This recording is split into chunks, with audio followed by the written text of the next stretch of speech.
தமிழர்கள்னு இருக்கிறோமே, அதுபோல குறிக்கப்பட்ட அந்த 7 ஜாதிகளை ஆண்டவர் விட்டு வைத்தார். எதற்காக விட்டு வைத்தார்? ஆண்டவர் அவர்களை அழித்திருக்கலாமே சொன்னா, ஆண்டவர் அவர்களை அழிக்காமல் விட்டதற்கு காரணம், தன்னுடைய ஜனங்கள் யுத்தத்திற்கு பழக்கப்பட வேண்டும். அவங்க they need to be trained, சரிங்களா?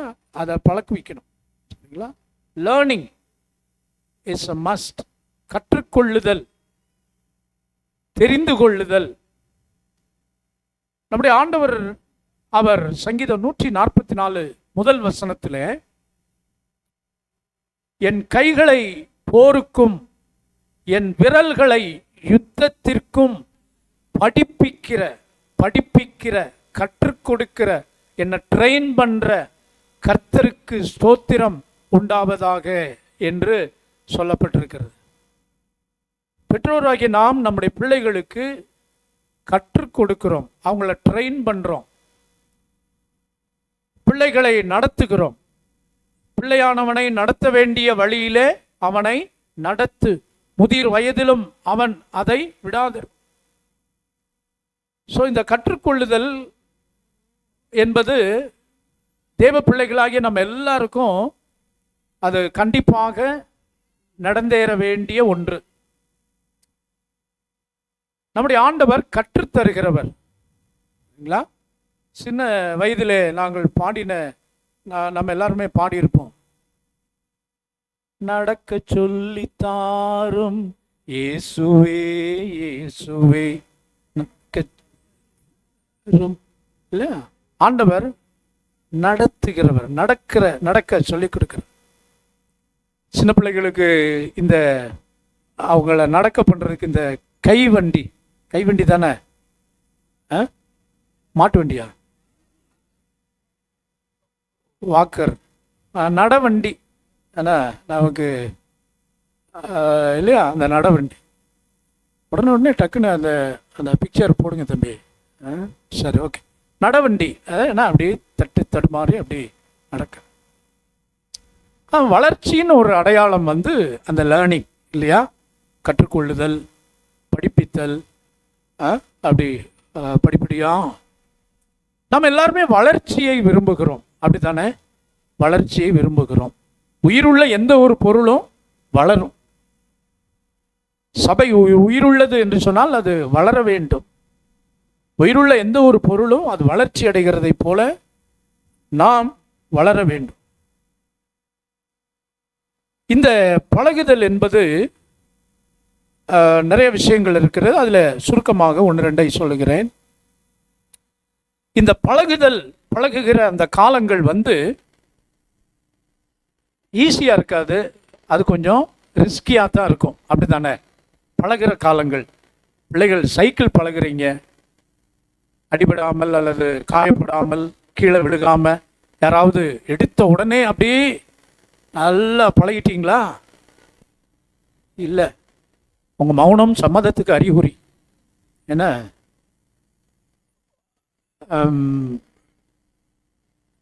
பழகிற போது நம்ம கீழே விழ வாய்ப்பு உண்டு.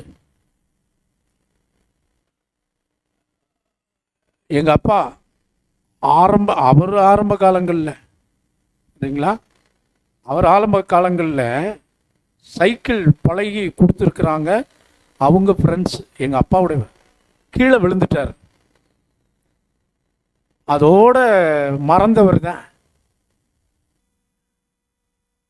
அவ்வளோ வயசாகி பிள்ளைகளை பேர பிள்ளைகளை பெற்று அவருக்கு கடைசி அவர் ஜீவன் போகிற வரைக்கும் சைக்கிள் ஓட்டவே தெரியாது, எழுத படிக்க தெரியாது. கையெழுத்து எங்கள் மூத்த அண்ணன் தான் எங்கள் அப்பாவுக்கு கையெழுத்து போடலாம். என்ன சொல்ல வருகிறேன் என்றால், லேர்னிங் அதில் சில ரிஸ்க் இருக்கிறது, ஆபத்துக்கள் இருக்கிறது. இந்த சைக்கிள் ஓட்டும் போது முட்டி பிசகினவர்கள்லாம் உண்டு, கீழே விழுந்து. இந்த குரங்கு படல் போட்டு ஓட்டுவோம் பார்த்தீங்களா, காலை மேலே தூக்கி போட்டு ஓட்ட முடியாது, அந்த கேப்பில் விட்டு குரங்கு மாதிரியே இருக்கும், குரங்கு படல் அப்படியெல்லாம் போட்டு பழகி, சரிங்களா? கேரியரில் பின்னால் உட்காந்துருப்போம், 2 பக்கம் கால் போட்டு உட்கார்ந்து காலை வீலுக்குள்ளே விட்டவங்களெல்லாம் உண்டு. வீலுக்குள்ளே விட்டு அப்போது இங்க் பெண்ணு தானே அதிகமாக, அந்த இங்கை காலில் அப்படியே கொட்டும், குழு குழுன்னு இருக்கும். ப்ளூ இங்க்கு, ஏன்னா பிரில் இங்க்கு அப்படியெல்லாம் பண்ணலாம். ஆனால் அதெல்லாம் விட்டுட்டு இன்னும் நம்ம அதில் பழகணும் அப்படிங்கிறதுனால தான் நம்ம என்ன செஞ்சுருக்கிறோம், அவைகளெல்லாம் பழகி இன்றைக்கு. ஸோ இந்த நேரத்தில் சில விஷயங்களை நம்ம ரிஸ்க்கு இருக்கிறது என்பதற்காக அதை விட்டுவிடக்கூடாது. உலகத்திலே உங்களுக்கு உபத்திரவம் உண்டு, ஆனாலும் திடன் கொள்ளுங்கள், நான் உலகத்தை ஜெயித்தேன். ஒரு தடவை ஆக்சிடெண்ட் ஆயிடுச்சு, அதனால் அதுக்கப்புறம் நான் பிரயாணமே பண்ணுறதில்லை அப்படின்னா அது இட்ஸ் அ ஃபூலிஷ் திங், சரிங்களா? ஏர் இண்டியா விமான விபத்து நடந்தது, கிட்டத்தட்ட 300 பேருக்கு மேலே இறந்து போனார்கள். அதுக்கப்புறம் நான் ஃப்ளைட்லேயே போக மாட்டேன்னு சொன்னால் எப்படி இருக்கும்? ஒன்றும் நடக்காது, ஏதோ நடக்குது. அது நாம கர்த்தருடைய கரத்தில், சமூகத்தில். ஆகவே ஒரு பிரச்சனை இருக்கிறது என்பதற்காக அதை செய்யாமலோ அதை அதை அதை எப்படி நம்ம கற்று அதில் தேறுகிற ஆண்டவர் சொல்லுகிறார், இதை சரியான நபரிடத்தில் கற்றுக்கொள்ள வேண்டும். லேர்னிங், நம்ம லேர்ன் பண்ணுறது ஒரு சரியான கைடு, சரியான நபர், சரியான ஒரு வழிகாட்டி, அவரிடத்தில் நாம் கற்றுக்கொள்ள வேண்டும். கற்றுக்கொள்றது ஒரு தவறான நபரிடத்தில், ராங் பர்சன், ஒரு சரியில்லாத நபரிடத்தில், ஒரு தகுதியற்ற ஒரு நபரிடத்தில். இப்போ நல்ல கார் டிரைவிங்கில் எக்ஸ்பீரியன்ஸ்டான மற்றவர்களை பயிற்றுவித்த ஒருவரிடத்திலே தான் நீங்கள் கற்றுக்கொள்ள வேண்டும். எனக்கு கார் ஓட்ட தெரியும் அப்படிங்கிறதுனால என்னிடத்தில் யாரும் எனக்கு அவ்வளவு சரியாக சொல்லி கொடுக்க, நான் ஓட்டுவேனே தவிர மற்றபடி மற்றவர்களுக்கு என்னால் அப்படி நல்ல ட்ரெயின் பண்ண சில ட்ரெயினர்ஸ் இருக்கிறாங்க. தம்பி கோனேஷ், மற்றவங்களெல்லாம் நல்ல well experience, Karthik, brother Nagaraj, அவங்களெல்லாம் நல்ல வெல் ட்ரெயின்டு எக்ஸ்பீரியன்ஸ்டு டிரைவர்ஸ். அவங்களெல்லாம் நல்லா சொல்லி கொடுத்துருவாங்க, நல்லா பழக்க வச்சுருவாங்க, ட்ரெயின் பண்ணிடுவாங்க. ஆனால் நான் சொல்லி கொடுக்க முடியாது. அப்போது சரியான நபர் எடுத்து, அப்போ நாம் ஆவிக்குரிய விஷயங்களை கற்றுக்கொள்வதற்கு சரியான நபர் யார்? சரியான நபர் யார்? ஆண்டவராகிய இயேசு கிறிஸ்து ஒருவரை. சங்கீதம் 144:1 அதைத்தான் சொல்லுகிறேன். என் விரல்களை யுத்தத்திற்கும் என் கைகளை போருக்கும் என் விரல்களை யுத்தத்திற்கும் படிப்பிக்கிற என் கண்மலையாகிய கர்த்தருக்கு ஸ்தோத்திரம். கர்த்தரிடத்தில் அவர்தான் நமக்கு கற்றுக் கொடுக்கிறார். இன்னைக்கு யார்கிட்ட இல்லையோ நம்ம கற்றுக்கிட்டு அவங்க காரியங்களை செய்கிறதுனால தான் இன்றைக்கு பலவிதமான காரியங்கள் தவறுதலாக நடக்கிறது. மத்தேயு 11ஆம் அதிகாரம் 29-30 வசனங்களை, மத்தேயு 11:29-30 இந்த வசனங்களிலே கர்த்தருடைய ஆவியானவர் விதமாய் சொல்லுகிறார். கர்த்தராகிய இயேசு சொல்லுகிறார், நான் சாந்தமும் மனத்தாழ்மையுமாய் இருக்கிறேன், என் நுகத்தை உங்கள் மேல் ஏற்றுக்கொண்டு என்னிடத்தில் கற்றுக்கொள்ளுங்கள். லேர்ன் ஃப்ரம் மீ, என்னிடத்தில் கற்றுக்கொள்ளுங்கள், அப்பொழுது உங்கள் ஆத்துமாக்களுக்கு இளைப்பாறுதல் கிடைக்கும். என்னிடத்தில் கற்றுக்கொள்ளுங்கள். அந்த வார்த்தையை அண்டர்லைன் பண்ணுங்க மாணவர்களே, வாலிபர்களே, இந்த வார்த்தையை அண்டர்லைன் பண்ணுங்க. கர்த்தரிடத்தில் கற்றுக்கொள்ள இன்றைக்கு நாம் தீர்மானிப்போம். அவர் ஒருவரே நமக்கு இஸ் த பெஸ்ட் டீச்சர். அவர் ஒருவரே சிறந்த ஆசிரியர். அவர் நமக்கு கற்றுக் கொடுக்கிறோம். அவர் சொல்றார், என் நுகம், அடுத்த வசனம், உங்கள் ஆத்துமாக்கள் இளைப்பாறுதல் கிடைக்கும். அடுத்த வசனம், என் நுகம் மெதுவாயும் என் சுமை லகுவாயும் இருக்கிறது என்றார். அவருடைய நுகம் மெதுவாயும் அவருடைய சுமை லகுவாயும் இருக்கிறது. என்னிடத்தில் கற்றுக்கொள்ளுங்கள் என்று கர்த்தர் சொல்லுங்கள். சார்,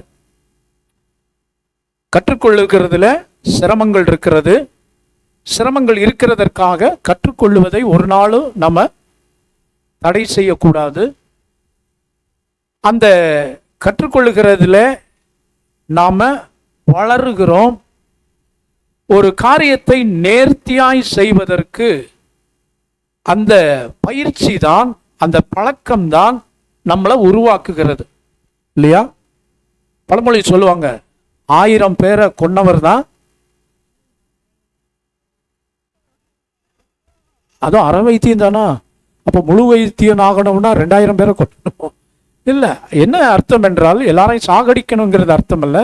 அந்த சர்ஜரி, அந்த ட்ரீட்மெண்ட் அவர் கொடுத்து அவர் எக்ஸ்பீரியன்ஸ்டான ஆளியா அந்த கன்சல்டன்ட். அவர் பாருங்க, சில முக்கியமான பிரச்சனை, சுகருக்குன்னா ஒருத்தர் வெல் எக்ஸ்பீரியன்ஸ், ஆசீர்வாதம் அவர் தான். கேன்சரா இவர் தான். ஏன்னா அவர் பல பேருக்கு வைத்தியம் பண்ணி அவர் எக்ஸ்பீரியன்ஸ் ஒவ்வொரு காரியத்திற்கும் அப்படி இருக்கிறாங்க. ஸோ அதுதான் வளர்ச்சி. ஆகவே அதை நாம் பெற்றுக்கொள்ள நாம் சரியான ஒரு பயிற்சி இல்லாமல் எதையும் திறம்பட நாம் செய்ய முடியாது. பயிற்சி இல்லாமல், பழக்கம் இல்லாமல், ஏன்னா அந்த டிரைவிங் எல்லாம் பழங்க சரிங்களா? வாலிபர்களாக இருக்கட்டும், நீங்கள் இந்த வாலிப வயதிலேயே நல்லா என்ன செய்யுங்க, டிரைவிங் ஸ்கூல் அப்படியெல்லாம் போய் நல்லா பழகி 2 வீலர் 4 வீலர் எல்லாம் பழகிக்குங்க சரிங்களா? யாரெல்லாம் நல்லா பழகிட்டு இருக்கீங்க? என்ன குளோரியா ஒரு மாதிரி முழிக்கிற? அடுத்து ஸ்கூட்டி வாங்க வேண்டியிருக்கும், 4 வீலர் வாங்க வேண்டியிருக்கும். பழகுங்க சரியா? நீங்கள் மெடிக்கல் காலேஜ் பிள்ளைகள் ஏன்னா முடிச்சுட்டு போய் ஏன்னா பழகுங்க டிரைவிங். ஏன்னா அது பழகிறதுக்கு ஈஸி, நண்பர்கள் இருக்கிறாங்க. நல்ல சரியானபடி பழகி எல்லாரும் லைசன்ஸ் இல்லாமல் என்ன செய்யுங்க, நிறைய பேர் ஹெல்மெட்டை போட்டே சமாளிக்கிறீங்க. ஹெல்மெட் போட்டால் யாரும் நிப்பாட்ட மாட்டாங்கன்னு போடுங்க. அதெல்லாம் ஆரம்ப காலங்கள்லேருந்து அவளெல்லாம் கற்றுக்கொண்டு ப்ராப்பராக டாக்குமெண்ட்ஸ் எல்லாம் நம்ம வண்டிகளில் இருக்கணும். அரசாங்கத்துக்கும் கீழ்ப்படியும்படி நாம் ஆணை பெற்றிருக்கிறோம். சரி, ஸ்பிரிச்சுவல் விஷயத்துக்கு வருவோம். ஆவிக்குரிய ஸ்பிரிச்சுவல் லேர்னிங் சரியா? சரி, இதில் எல்லாம் நம்ம வளரணும், நம்ம பழக்குவிக்கப்பட வேண்டும். ஏன்னா அது அவசியமானது. சில விஷயங்களை நாம் தியானிக்க போகிறோம். முதலாவதாக நாம் எதில் பழகணும் அப்படின்னா, யோபு 22ஆம் அதிகாரம் 21வது வசனத்தை ஒருவர் வாசிப்போம். எல்லாரும் வசனம் வாசிக்கிறதுல கொஞ்சம் ஆர்வப்படுங்க, குறிப்பாக வாலிப பிள்ளைகள். யாரோ ஒருத்தர் வாசிப்பாங்க, வழக்கமாக வாசிக்கிறவங்க அப்படின்னு விட்டுறாதீங்க, கொஞ்சம் முயற்சி பண்ணுங்க.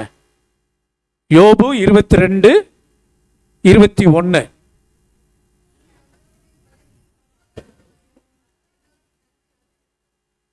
இந்த வார்த்தை யோபுவின் நண்பர்களில் ஒருவர், அந்த அதிகாரத்தின் முதல் பகுதி சொல்லுகிறது. யார் சொல்லுகிறது? அப்பொழுது தோமானியனாக எலிப்பாஸ் பிரதியுத்தரமாக சொல்லுகிற வார்த்தைகள் தான். யாரிடத்திலே சொல்லப்படுகிறது? யோபுவினிடத்திலே சொல்லப்படுகிறது. என்ன சொல்றார்? சொல்ற விஷயம் என்ன? அப்பொழுது நீர் அவரோடே பழகி சமாதானமாயிரும், அதனால் உமக்கு நன்மை வரும். இந்த வார்த்தையை அண்டர்லைன் பண்ணுங்க. கர்த்தரோடு, தேவனோடு பழக வேண்டும். தேவனோடு பழக வேண்டும். இதில் சொல்லப்பட்டிருக்கிற அந்த பழக்கம், பழகு, நீர் அவரோடே. பாருங்க அந்த வார்த்தை அந்த மூல பாஷையில், அதனால தான் இங்கே தமிழில் அவனோடே அப்படின்னு அல்ல, என்ன பண்ண ஹைலி அந்த டிக்னிட்டி, அந்த மதிப்பு மிகுந்த அவரோடே பழகி சமாதானமாயிரும், அதனால் உமக்கு நன்மை வரும். அதில் கீழே உள்ள வசனங்களை நம்ம வாசிக்கும் போது, அவர் வாயினின்று பிறந்த வேத பிரமாணத்தை ஏற்றுக்கொண்டு அவர் வார்த்தைகளை உம்முடைய இருதயத்திலே வைத்து கொள்ள வேண்டுகிறேன் அடுத்து போடுங்க. நீர் சர்வ வல்லவரிடத்தில் மனம் திரும்பினால் திரும்ப கட்டப்படுவீர், அக்கிரமத்தை உமது கூடாரத்திற்கு தூரமாக்குவீர். அப்பொழுது தூளை போல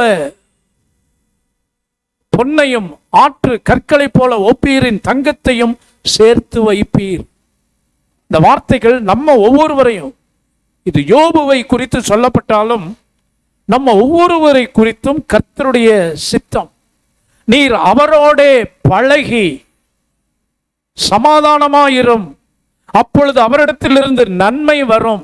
என்னென்ன நன்மைகள் அங்க வரிசையா சொல்லப்பட்டிருக்கிறது. அருமையானவர்களே, இன்றைக்கு நீங்களும் நானும் தேவனோடு உறவாட பழக, சில பேர் வாகனங்கள்ல எழுதி போட்டிருப்பாங்க, வா போ பழகு, வண்டியை மட்டும் கேட்காத. வா போ பழகு, வண்டியை மட்டும் கேட்காத. அப்ப அந்த பழகுன்னு சொன்னா அர்த்தம் என்ன?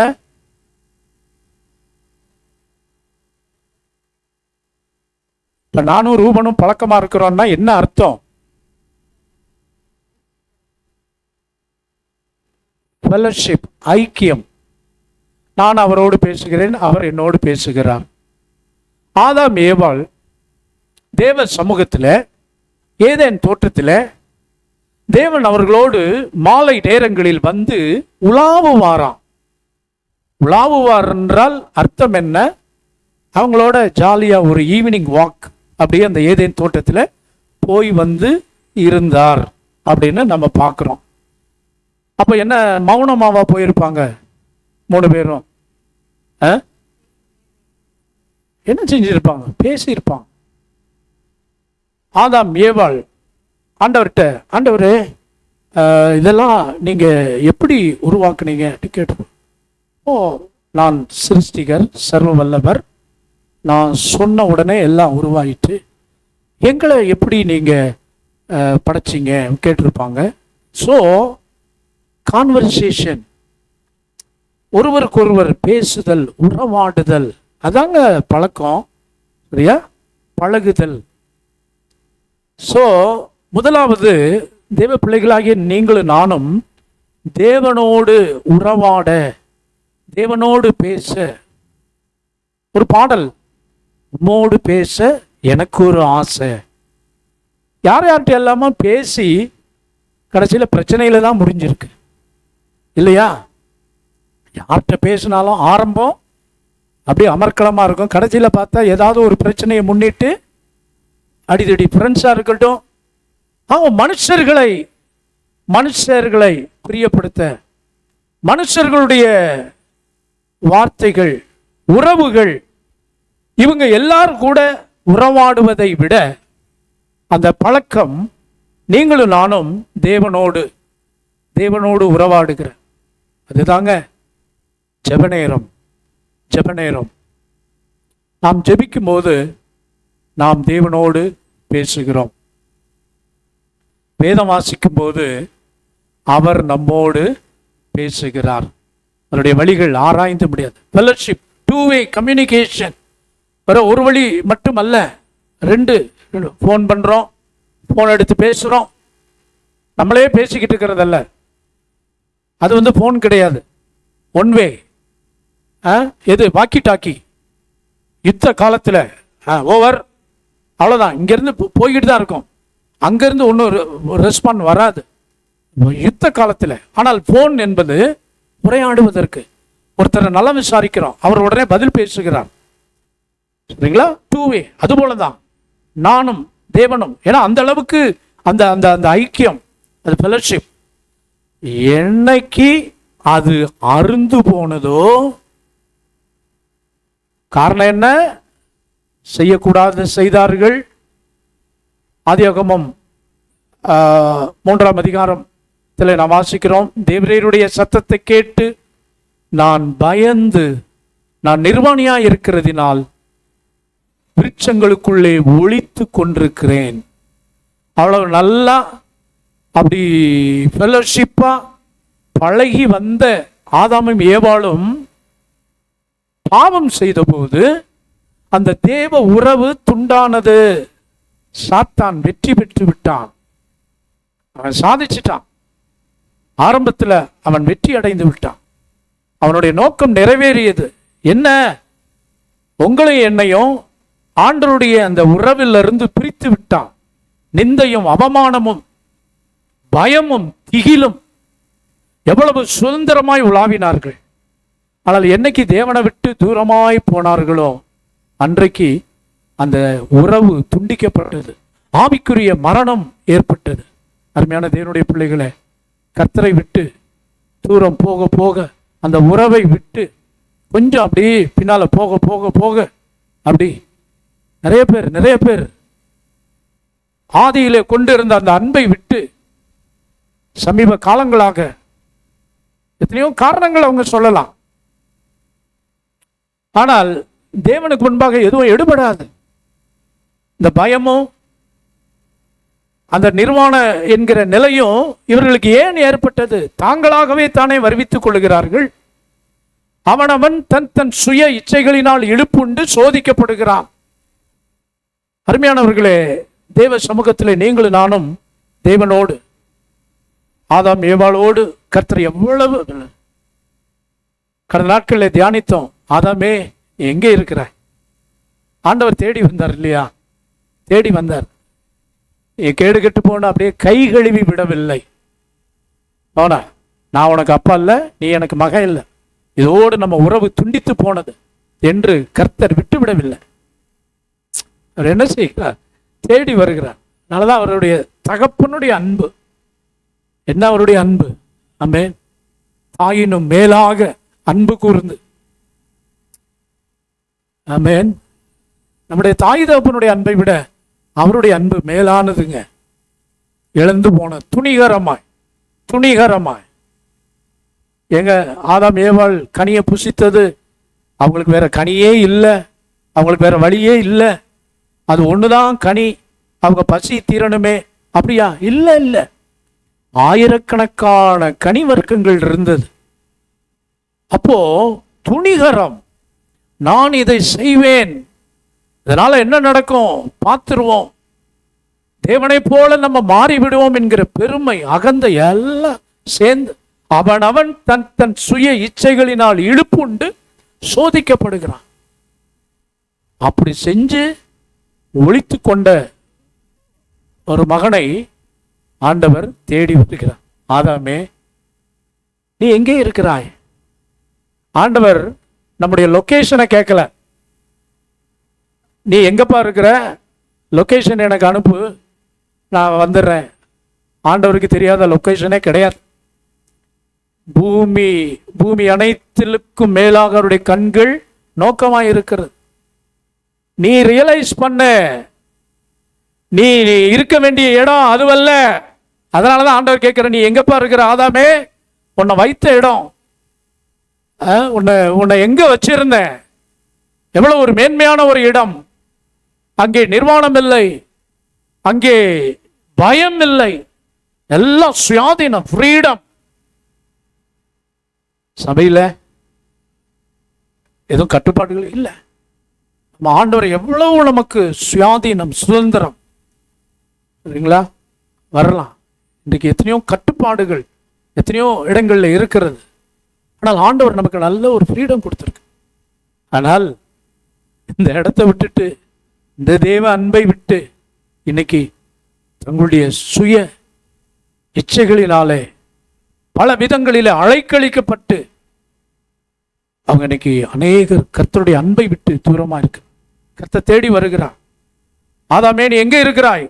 உன்னுடைய லொகேஷன் அல்ல, உன்னுடைய ஸ்டேட்டஸ், உன்னுடைய நிலை என்ன? எங்க இருக்கிற நீ? வா, மனம் திரும்பி வா. எந்த இடத்துல இருந்தாலும் நீ வர முடியாத ஒரு பாதாளம் இல்லை. உன்னால் மீண்டு வர முடியும், உன்னால் மீண்டு வர முடியும். இளையகுமாரன் எல்லாவற்றையும் இழந்தாலும் அவன் மனம் திருந்தி தகப்பனிடத்தில் ஓடி வந்தான். தகப்பன் அவரை ஏற்றுக்கொண்டான். நம்மை புறம்பே தள்ளாத தகப்பனிடத்தில் தேவனோடு பழகுகிற அந்த பழக்கத்தை விட்டு விடாதீர்கள். கன்னியூ பண்ணுங்க, தொடர்ந்து கன்னியூ பண்ணுங்க. தேவனோடு உறவு கொள்ளுகிற, தேவனோடு பேசுகிற ஜெப வாழ்க்கை, ஜெபத்தில் கொஞ்சம் வளருவோம். சோர்ந்து போக வேண்டாம். சோர்ந்து போகாமல் தேவ சமூகத்தில் கர்த்தர் நமக்கு பதில் கொடுக்கிறாரோ இல்லையோ, ஆமென். ஏதோ ஒரு நன்மை வருதோ வர்ற வரைக்கும் இல்லை, வரலைனாலும் பரவாயில்ல, ஆமென். அப்படித்தானே சாத்ராக் மேஷாக் ஆபேத்நேகோ சொன்னாங்க, எங்கள் தேவன் எங்களை தப்புவிக்க வல்லவராக இருக்கிறார். அவர் தப்புவிக்காமற் போனாலும் நாங்கள் நீர் செய்த பொற்சிலையை வணங்க மாட்டோம். ஆமென். தேவைகளின் அடிப்படையில் இல்லைங்க. ஆண்டவர் இந்த வியாதி சுகமாச்சுன்னா நான் கர்த்தரை விசுவாசிப்பேன், இல்லைன்னா நான் நம்ப மாட்டேன். ஆண்டவர் எனக்கு ஒரு இழப்பை சந்திக்க, ஆண்டவர் என் வாழ்க்கையில் ஒரு மரணத்தை வருவித்து விட்டார், ஆகவே ஆண்டவர் மேலே கோபம்.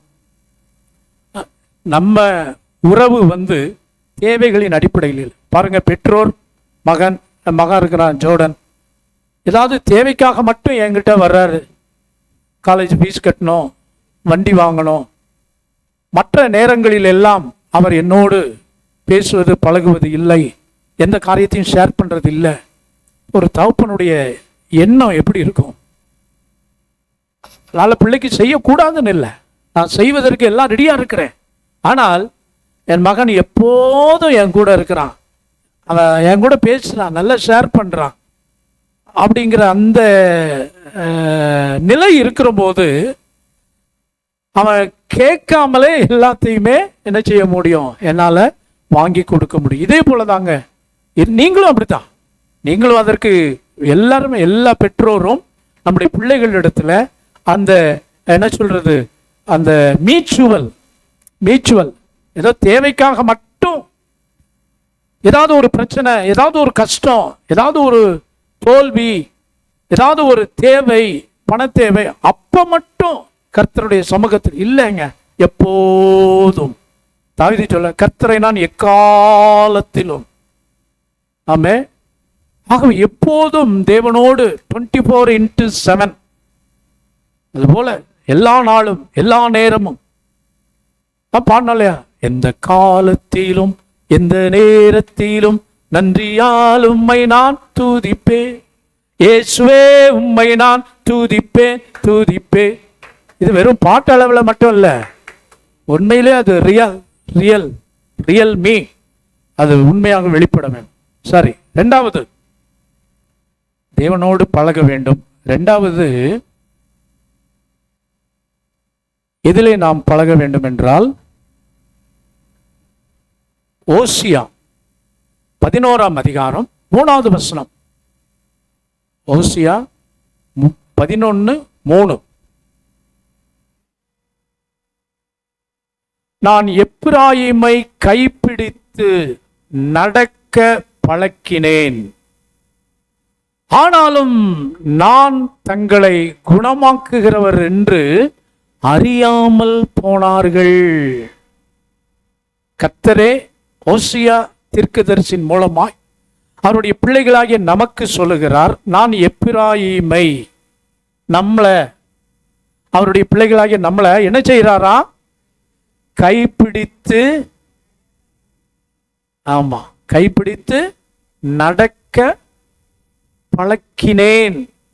கைப்பிடித்து தேவனோடு நடக்க அவர் நம்மளுக்கு ட்ரெயின் பண்றாராம். பாப்பா ஜாபேஸ் ஐயா, ஆண்டோடைய வார்த்தை இதுதான், எப்ராயிம் இல்லையா?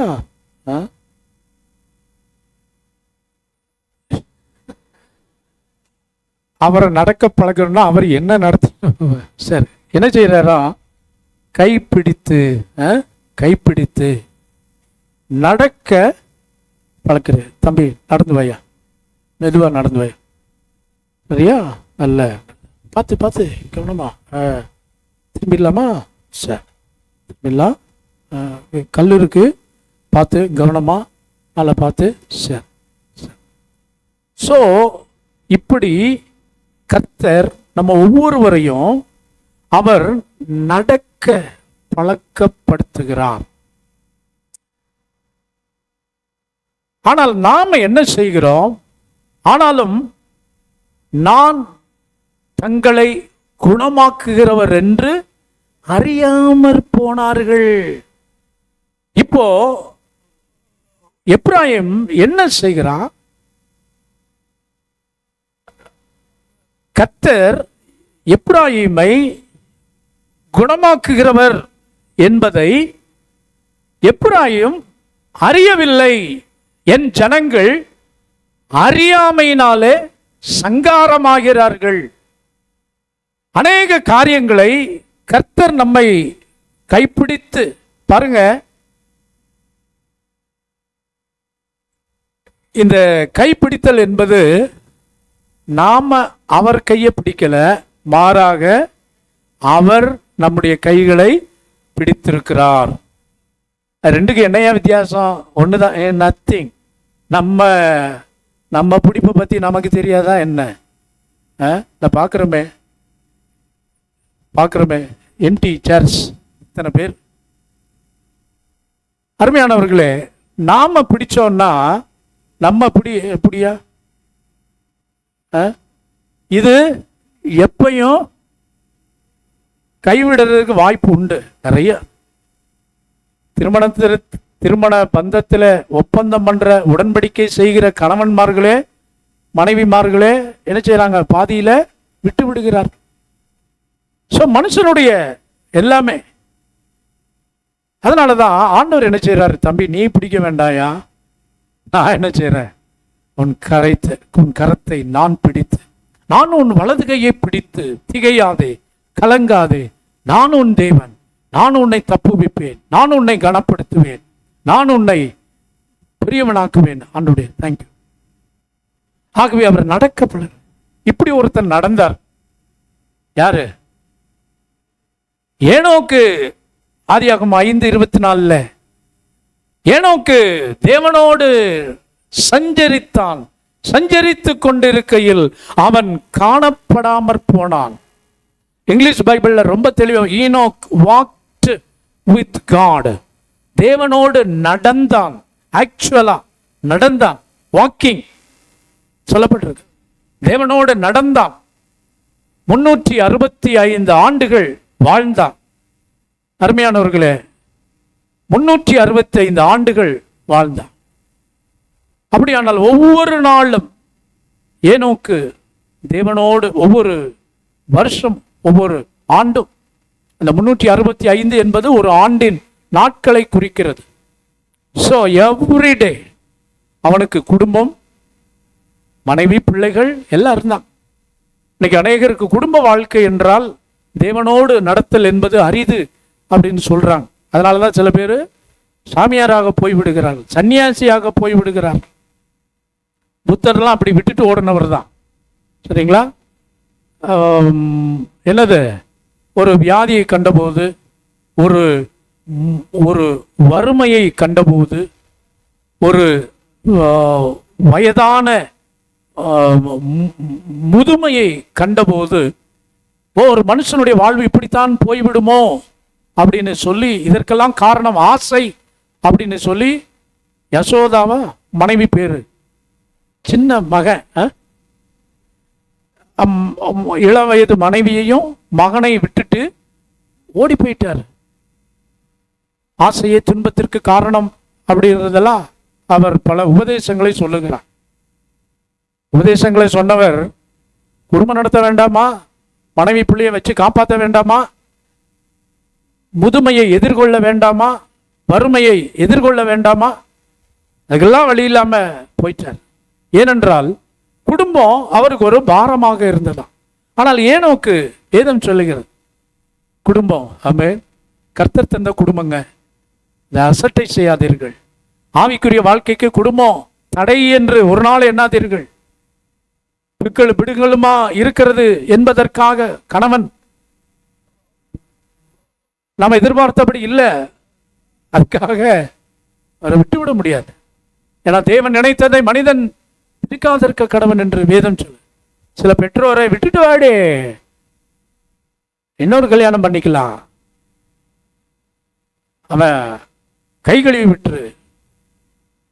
அது பல காரணங்கள் எல்லாம் இருந்தாலும் தேவன் அந்த குடும்பத்தை கட்டுகிறவர் தேவன். ஒரு நாளும் குடும்பங்களை பிரிக்கிற தேவன் அல்ல. பெற்றோர் சில நேரங்களிலே பெற்றோர் தாய்மார்கள் அது ரெண்டு பக்கமே பெற்றோர்கள் ரொம்ப கவனமா இருக்கணும். பிள்ளைகளுடைய எதிர்காலம் ரொம்ப முக்கியமானது. பல காரணங்கள் அப்படியெல்லாம் நம்ம சாக்கு போக்குகளாய் சொன்னாலும் தேவனால் கூடாத காரியம் ஒன்று இல்லை. கர்த்தருடைய கரத்தில் அர்ப்பணிக்கும் போது அந்த குடும்பங்கள் கட்டப்படும், வாழ்க்கைப்படும், சீர்படும், ஸ்திரப்படும். சில யார் சொன்னாலும் என்ன வருஷ கணக்கில் படுகிற வேதனைகள், கணவராக இருக்கட்டும் மனைவியா இருக்கட்டும், என்னுடைய கண்ணீரை கண்டேன், விண்ணப்பத்தை கேட்பேன். கர்த்தர் அதெல்லாம் தன்னுடைய கணக்கில் வச்சிருக்கிறார். ஆமென். மனுஷன் முகத்தை பார்க்கிறான், தேவன் உள்ளத்தை பார்க்கிறவர். குடும்பம், பிள்ளைகள், கணவன் மனைவி, சொந்த பந்த உறவு தடையே இல்லை. கர்த்தருடைய சமூகத்தில் கர்த்தரோடு நாம நடப்பதற்கு ஏனோக்கை போல 1 யோவான் 2:6 இதே வசனத்தினுடைய அர்த்தம் சொல்லப்படும். 1 யோவான் 2:6 அவருக்குள் நிலைத்திருக்கிறேன் என்று சொல்லுகிறவன் அவர் நடந்தபடியே தானும் நடக்க வேண்டும். அவருக்குள் நிலைத்திருக்கிறேன் என்று சொல்லுகிற நீங்களும் நானும் அவர் நடக்கிறபடியே, இயேசு கிறிஸ்து எப்படி நடந்தாரோ அதுபோல நீங்களும் நானும் நடக்க வேண்டும்.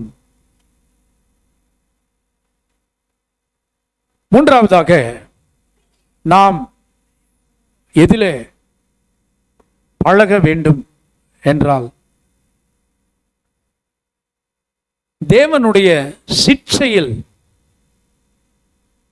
வாசியுங்கள் எபிரெயர் 12ஆம் அதிகாரம் 11வது வசனம். எபிரெயர் 12:11.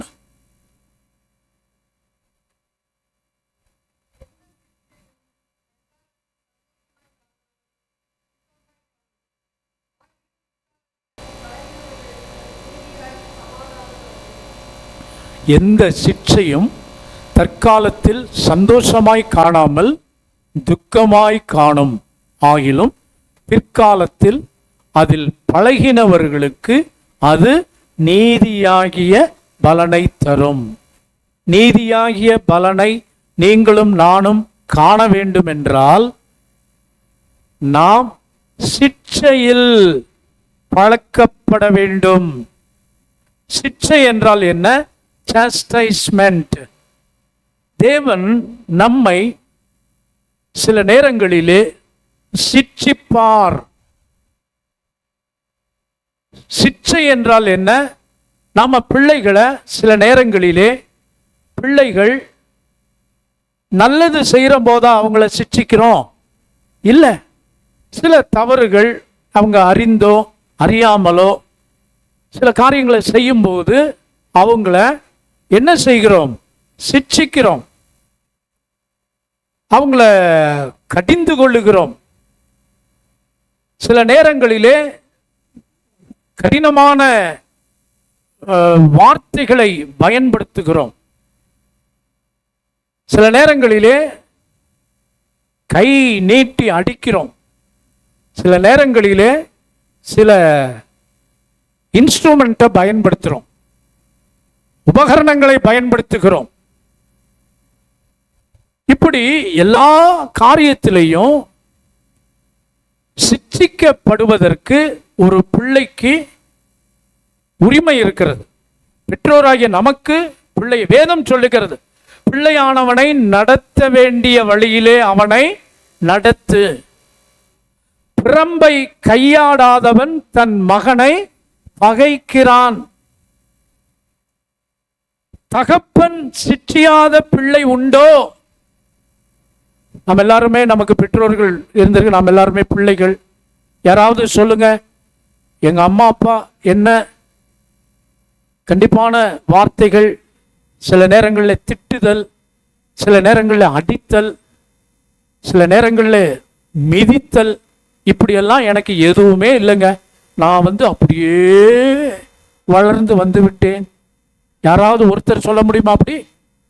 அப்படின்னா உங்க வளர்ப்பு சரியில்லை என்று அர்த்தம். நம்ம எல்லாருமே ஏதாவது ஒரு விதத்திலே, ஆனா ஒன்றை அறிந்து கொள்ள வேண்டும், நமக்கு அதுக்கு ஒரு லிமிட் இருக்கிறதுங்க. முரட்டுத்தனமா போட்டு அடிக்க கூட, எல்லா வன்மத்தையும் ஒரே நாள்ல வச்சு கிரிக்கெட் பேட் எடுத்து அடிக்க, ஒரே நாள்ல அப்படி முழு கோபத்தின் வெறி. கோபம் கொண்டாலும் பாவம் செய்யாதிருங்கள். தவறான வார்த்தைகள், எல்லாம் உருப்படுவியா? அவர் செஞ்ச காரியம் அப்படி இருக்கும். அவரு என்னதையாவது ஒன்ன இழுத்துட்டு வந்திருப்பார். ஏதாவது ஒரு காரியத்தை செஞ்சு மாட்டேன், வயிறு எரியுது, நீ நல்லா இருக்க மாட்ட, அப்படியெல்லாம் சொல்லும். ஆனால் தெய்வ பிள்ளைகளாகிய நாம் இப்போ ஆண்டவருக்கும் நமக்கும், நாம் அவருடைய பிள்ளைகள் தானே, அப்படிதானே? ஸோ அவர் நம்மை சிட்சிப்பதற்கு எல்லா அதிகாரமும் இருக்கா இல்லையா? தேவன் சிட்சிக்கும் போது சோர்ந்து போகாது. சில வேளைகளை அவர் சித்திப்பார். அந்த தண்டனை நமக்கு, அந்த அந்த கண்டிப்பு நமக்கு ரொம்ப அவசியங்க. தொட்டாச்சி நீங்க மாதிரி உடனே கோவிச்சுக்க கூடாது. அதாவது சில தீமைகளையும் அவர் அனுமதிப்பார். யோபுக்கு அனுமதிச்சாரா இல்லையா? யோபு உத்தமனும் சன்மார்க்கனும் தேவனுக்கு பயந்து பொல்லாப்புக்கு விழுகிற மனுஷன். கர்த்தர் ஏன் அவனுக்கு அனுமதிக்கணும்? அப்பதாங்க அவனுடைய உண்மை விசுவாசம் வெளிப்படும். அவனுடைய புடமிடுதல் ஃபர்னஸ். தானியேல் நீதிமான் தான், ஏன் அவருக்கு சிங்க கபி? அதுல தாங்க ப்ரூவ் ஆகும். ஒரு இழப்பை கொடுப்பாரு. தங்கச்சி மகன் இறந்து போனார். ரெஸ்பான்ஸ் என்ன? கர்த்தருக்கு கணக்கு கொடுக்கணும். அவர் எண்ணிப்பார் அவர் செய்த நன்மைகள், தேவனுடைய சிட்சையை அற்பமா எண்ணாதே. நீதிக்காக குண்டடிபட்டு செத்து போறான் ஒரு மனுஷன். 31 வயது. இளம் மனைவி, 2 குழந்தைங்க, ஒன்று 6 மாசம், இன்னொன்று 1 வயசோ 2 வயசு. இந்த சாலிக்கு இருக்குங்கிற ஒரு தெய்வ மனுஷன் நீதிக்காக அவர் உயிர் வாழ்ந்திருக்கலாம்.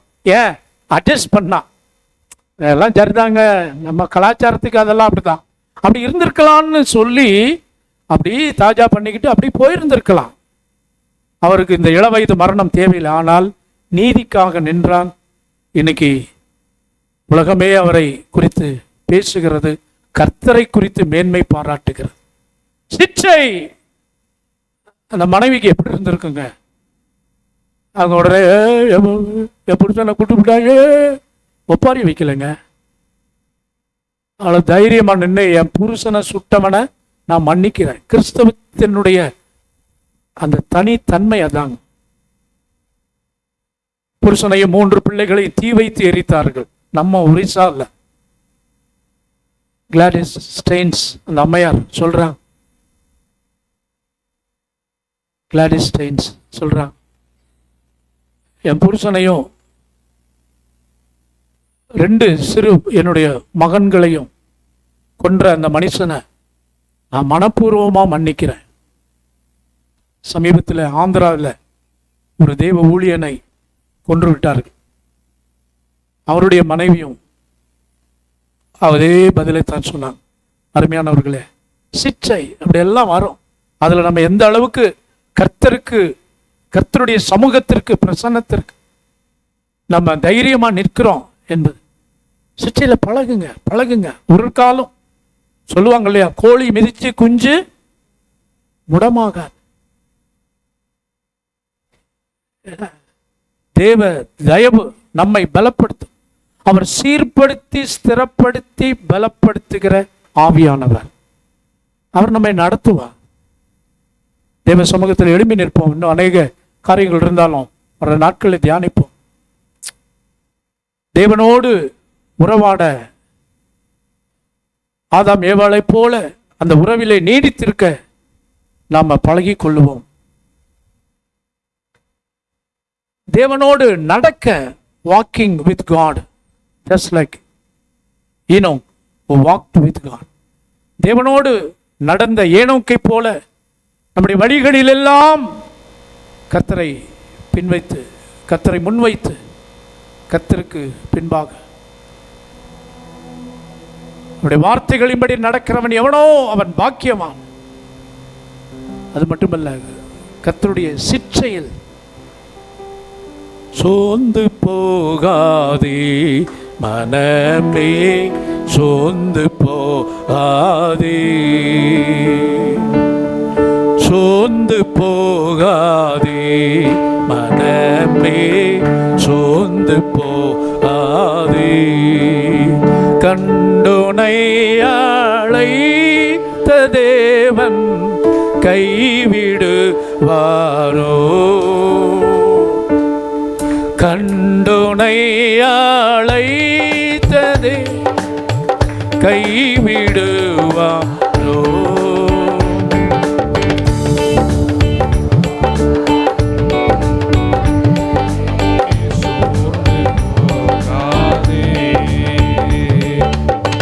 வாக்களித்த தேவனை நீ பாடிக்கொண்டாடு. வாக்களித்த தேவனை நீ பாடிக்கொண்டாடு. ஊக்கமான ஆவி உன்னை தாங்க மன்றாடு. ஊக்கமான ஆவி உன்னை தாங்க மன்றாடு. சோர்ந்து போகாதே மனமே, சோர்ந்து போகாதே. துன்பங்கள் தொல்லைகள் உன்னை சூழ்ந்து கொண்டாலும், துன்பங்கள் தொல்லைகள் உன்னை சூழ்ந்து கொண்டாலும், அன்பர் உன்னை தேற்றும் நேரம் ஆனந்தமல்லோ.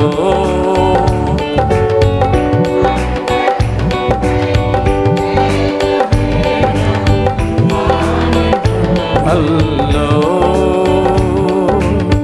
சோர்ந்து போகாதே மனமே,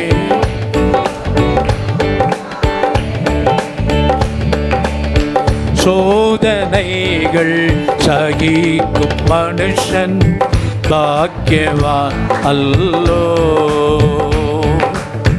சோதனைகள் சகிக்கும் மனுஷன் பாக்கியவான் அல்லோ. ஜீவ கிரீடம் சூழும் நேரம் என்ன ஆரின்பம்.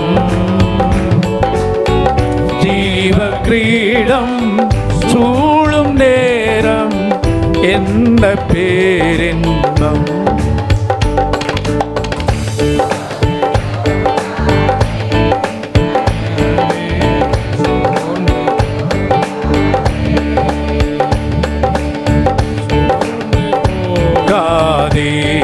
மனமே சோர்ந்து போகாதே.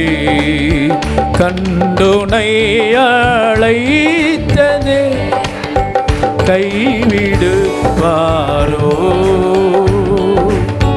கண்டுனை அழைத்ததே கைவிடுவாரோ? சோர்ந்து போகாதே மனமே,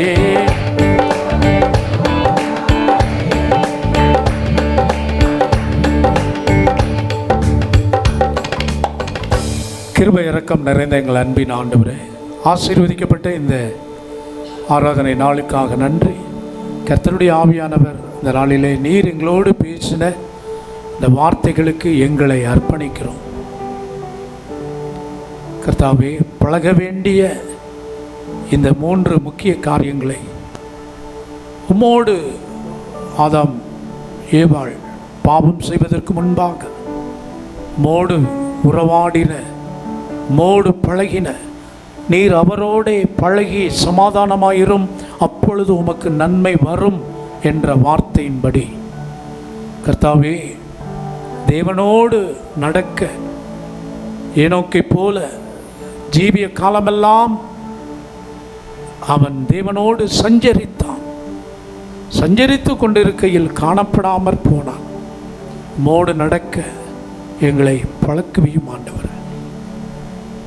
கர்த்தாவே, உம்முடைய சிற்றையில் நாங்கள் பழக நீர் எங்களுக்கு அனுமதிக்கிற, தகப்பன் நேசிக்கிற தன்னுடைய பிள்ளையை கடிந்து கொண்டு சிட்சிக்கிறது போல, அன்றியும் அவருடைய தீர்மானத்தின்படி அழைக்கப்பட்டவர்களாய் அவரிடத்தில் அன்பு கூறுகிறவர்களுக்கு சகலமும் நன்மைக்கு ஏதுவாகவே நடக்கிறது என்ற வார்த்தை உடைய சிற்றையிலே நாங்கள் பழகவும் எங்களுக்கு அனுகிரகம் செய்ய வழிநடத்தும். திருச்சபை மக்கள், தேவனுடைய பிள்ளைகள், குறிப்பாக இன்றைக்கு ஆராதனைக்கு தடைப்பட்ட மக்கள், சுகவீனம், பலவீனங்கள், இன்னும் பல பிரயாணங்கள், அலுவல்கள், வேலை மன தாங்கல்கள், அப்படி எல்லாம் மன பாரங்களோடு வீடுகளிலே இருப்பார்களே. ஆனால் கர்த்தர்கள் இருக்கிற இடங்களிலே இந்த வார்த்தைகள் மூலமாய் ஆன்லைன் வாயிலாக இந்த சத்தத்தை கேள்விப்பட்ட வெளிநாடுகள் இருக்கிற திருச்சபை மக்களை நினைக்கிறோம். ஆசீர்வதிங்க, தேவ கிருபை. ஆமென். உடைய நாமம் மகிமைப்படும். நாளில் எங்கள் மத்தியிலே கர்த்தர் கொண்டு வந்திருக்கிற தெய்வ பிள்ளைகள், குறிப்பாக திருச்சியிலிருந்து சர்மிளா, கேட்லின், எர்லின் பிள்ளைகளுக்காக ஜெபம் பண்ணுறோம். டேனியலுக்காக ஜெபம் பண்ணுறோம். கர்த்தர் தம்முடைய பிள்ளைகளை சுகபத்திரமாய், கர்த்தாவே, நீண்ட நாட்களுக்கு பின்பாடு எங்களுடைய திருச்சபை மக்களை, குடும்பங்களை நீர் கொடுத்த நன்மைகளோடு நாங்கள் காண, சாட்சிகளை கேட்க நீர் உதவி செய்தீரே, நன்றி. ஆராதனையில் வந்திருக்கிற தெய்வ பிள்ளைகளையும் கர்த்தருடைய வார்த்தைகள்னாலே தேற்றி அனுப்புங்க. இன்றைக்கு ஒரு தெய்வீக சமாதானம் அவருடைய உள்ளத்திலே, ஒரு தெய்வீக சுகமளிக்கும் வல்லமை அவருடைய வாழ்க்கையில், குடும்பத்தில் நாங்கள் ஜெபம் பண்ணி இருக்கிறோம். உங்களுடைய ஜெபங்கள் உங்களுடைய சன்னிதானத்தில் வந்து எட்டி இருப்பதற்காக ஸ்தோத்திரம். அற்புதங்களை செய்யுங்க, வழி நடத்துங்க, தீமைகள் பொல்லாப்புகளுக்கு விலக்குங்க. இந்த வாரத்தில் நடக்கிற ஊழியங்கள், வரப்போகிற 10வது மாதம், புதிய மாதத்திலே கர்த்தர் கொடுக்கிற அற்புதமான சாட்சிகள், வாக்குத்தத்தங்களுக்காக நன்றி. பெரிய காரியங்களை செய்யும், வழி நடத்தும். 23 விதமான தீமைகளுக்கு விலக்கி தேவரீர் எங்களை ஆசீர்வதித்து எல்லைகளை பெரிதாக்கி உமது கரம் எங்களோடு இருந்து தீங்கு எங்களை துக்கப்படுத்தாதபடிக்கு அதற்கு எங்களை விலக்கி பிறந்த நாள், திருமண நாள் காண்கிற தெய்வ பிள்ளைகளை உடைய கரத்தினால் முடிசூட்டி வழி நடத்தும். கனம், தூதி, மகிமை ஏற்றுக்கொள்ளும். கர்த்தராகிய இயேசுவின் நாமத்தில் பிதாவே, ஆமென். என் ஆத்மாவே கர்த்தரை ஸ்தோத்திரி, முழுவதும் என்னுடைய பரிசுத்த நாமத்தை